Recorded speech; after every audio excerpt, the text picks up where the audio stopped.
Hi Taurus, and Taurus rising. Here is a general look at your solar chart for April 2015, and each year at this time the sun is in a more background area, so it's pulling you into more introspection, into more self-reflection, into perhaps nostalgia on the one hand, into emotional reactions.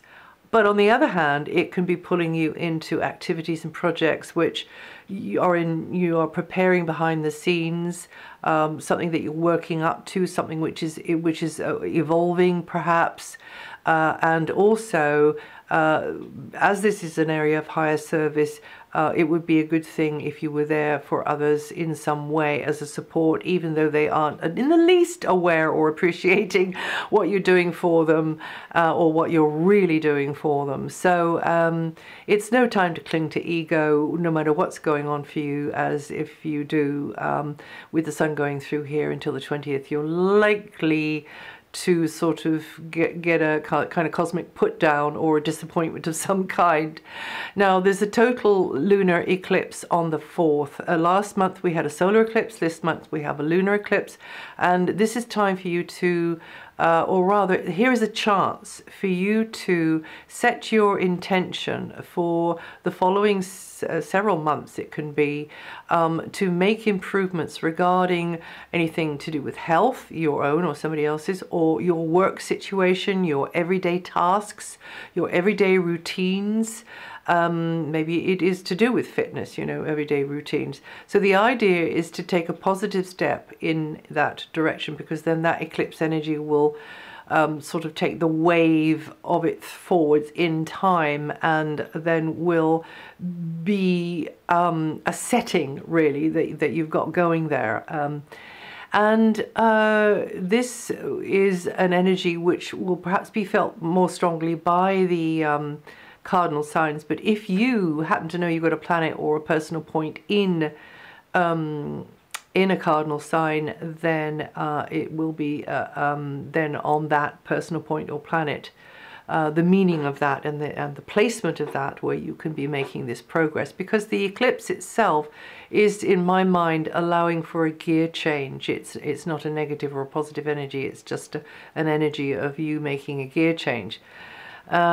And for all of the signs kind of across the whole world, there are some energies up until the second week with Uranus and Pluto, which can, on the one hand, if we get on the wrong side of those, make us feel jittery or uncertain or nervous, and then also make us feel pressured or coerced. But on the other side of those, if we kind of get in early and realize how we can use the energy, then using the energy to think unconventionally, get outside of the box, take a break, be experimental, deliberately do things that relax you, but also look for how you can maybe change your own perspective on something so that you can let go. You can, it's not really, you know, anything to do with conceding or anything to do with losing, which is, you as a fixed sign might see a little bit in that light, because your sign in general doesn't like change, but it is a letting go in order to release and lighten up, and then clear the way and open the doors to better things, you see. So that is how to make use of these energies, and it might be in quite a personal way for you. It might be in a way to do with your own emotional perspective on something. But it can also be to do with the sort of the everyday job, the tasks, the routines every day, and you know, health matters. Until the 15th, Mercury is working from deeper levels. So Mercury and the sun are together, and yes, you can be zoning out sometimes. You can feel that things are a bit up in the air, you haven't quite got clarity or certainty there. But for you children of the winged bull, who are artistic or who want to be doing something using your imagination. So it doesn't have to be, you know, technically art, but it can be something imaginative. This is a great one because it allows you to sort of get out of the constraints and the limitations of the material world and material thinking, into like maybe touching base with a reservoir of subconscious raw materials, and allowing, you know, that to sort of bubble up to the surface. Is a good time for anything to do with spirituality, anything where you can think and feel more holistically, anything which is taking you more into a kind of, I say, taking you out of yourself. So through music, through reading a good book, through walking, through, just takes you to a rhythm, hearing a rhythm, which just takes you out of yourself.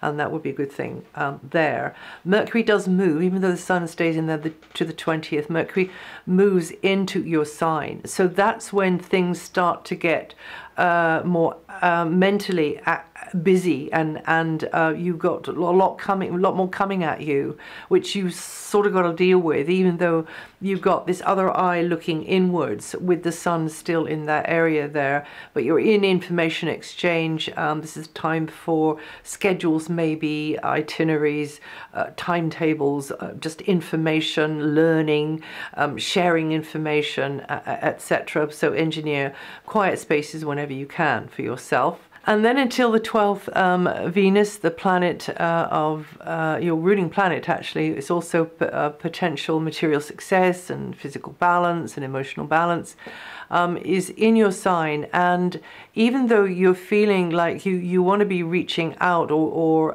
there are reasons there for you to be reaching out, the sun and Mercury are definitely keeping you more in maybe support mode, or maybe in this mode where you are more advised to be doing nurturing activities which are helpful to yourself, even though you are probably going to have more of a demand on you to be helpful to others.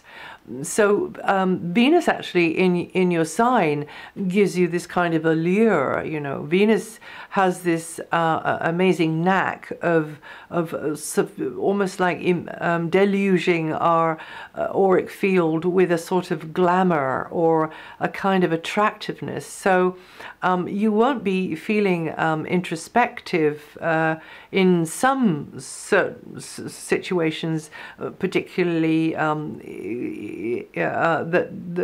due to the fact that Venus tends to boost our relationships.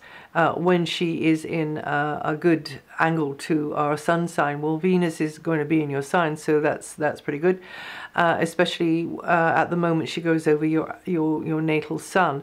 And also there could be good things, you know, this could be a lucrative time. Both positions of Venus, in fact, could be more lucrative for you, but also you could be putting your hand in your pocket a little bit more, because the Venus energy does not have an opinion about which way she's going. So she can be, yeah, it's a little bit fickle, I suppose, along with Mercury. So just kind of steer things in the direction that you want.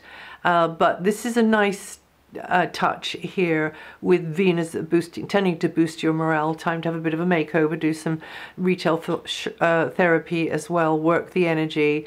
And then Venus actually does move out of there on the 12th, but even then she's still in an area where she can boost things for you materially, help you do well in getting yourself a bargain maybe, or in other kind of sort of financial negotiations, or negotiations around possessions, property and the like. Or it might be that you and someone are just really enjoying what you have together, or something which both of you really value, okay, that both of you very much like. Mars is in your sign, so Mars is giving you this dynamism, and again, the Sun and Mercury out until the 15th is keeping you more in touch with your inner world and how you're reacting to things. When Mercury moves out of there, less so. And when the Sun moves out of there on the 20th, then it will be kind of all action stations, really an awful lot going on. But still, with Mercury in your sign before that point has arrived, it means that you've got to be decisive about things. A little bit difficult with Mercury in that background area until the 15th, because Mercury, it's difficult for Mercury to get clarity. So what I would say is that you should go with your gut instinct, really, and try and make sure you've separated that from your emotional instinct. So going with your gut instinct about which is the best way to go is probably maybe the best advice I could come up with. But Mars is going to give you tending to boost your vitality and demanding that you are more physically active, get up and get out sort of thing, or get with the program, whatever the program is that either you've set for yourself or somebody else has. There just is likely to be more going on around you. So again, I'm going to say engineer downtime, engineer time for R&R, and this is your opportunity to get a lot done, but really possibly you're not going to be able to really get into gear with that energy until after beginning to get into gear with it until the 15th onwards, right? Now we have the Sun then moves on the 20th into your sign, so then it becomes, you know, you really can use that Mars energy, which goes well on into, by the way, well on into May, your birthday month. So it's a good time for you to just get on with those goals and maybe other things that you procrastinated over and left in the corner. Just get on with that when the Sun comes into your sign. But remember, this is a time for you to be more self-orientated. I wouldn't say self-centered, but self-orientated, and doing things that you know will motivate you, or putting yourself in places that will motivate you, or the sorts of people, or just get on with things that you want to do, all right? And you feeling quite confident and empowered by that. Saturn is going to be in this huge kind of gear change area until 2017, apart from a short gap in 2015, and this is the house that allows you to shake off the cobwebs from the past. It's the area of the snake. It carries the energy of the snake. So you shedding your old skin, and it's done very, very, very slowly. As you know, you emotionally sort of mature a little bit more, and you perhaps confront yourself on certain maybe bad habits, or you confront yourself on certain styles of living maybe, or approaches, or behaviors that you want to change. Or it can be that you have to work slowly through certain obligations which you've signed up for previously, or feel the consequences of certain things you've signed up for previously.